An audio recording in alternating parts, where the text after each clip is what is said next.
Hello everyone again, good to be with you. I've been reflecting today on how we help people and help one another to find ways to help ourselves. And I think it's in response to the fact that we're thinking about what we're doing in Pennywell and moving from just being a food bank to being a food cooperative, which helps people to budget and to be able to make some choices for themselves, as well as support them with a food bank if necessary, and with household and toys and clothing and all of the other things we need as human beings.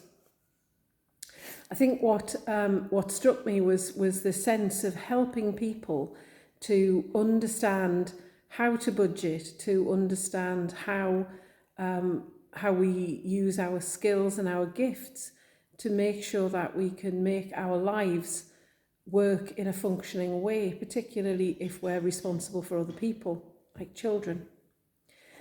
The thing is, we're not doing it from a position of saying we've got it all sorted, because really none of us have. As human beings, we're just called to pull together and to try to help one another.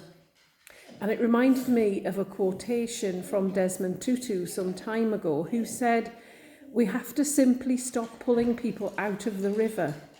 We need to go upstream and find out why they're falling in."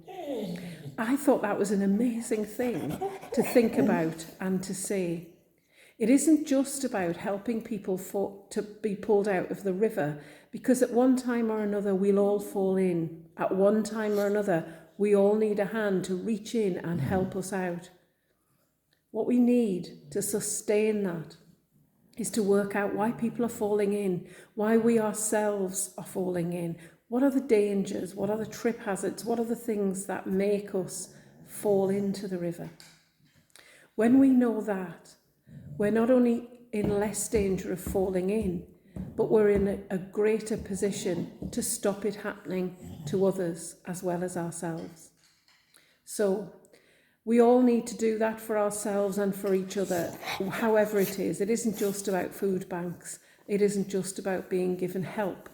It's about being given a practical, spiritual and emotional help to work out why it is we fall into the river practically, emotionally and spiritually sometimes, and how we can stop that, how we can help one another to not fall in and need to be dragged out. Even if we have to be dragged out, it's still better to retrace our steps, find out where we fell in, and maybe how to avoid it another time.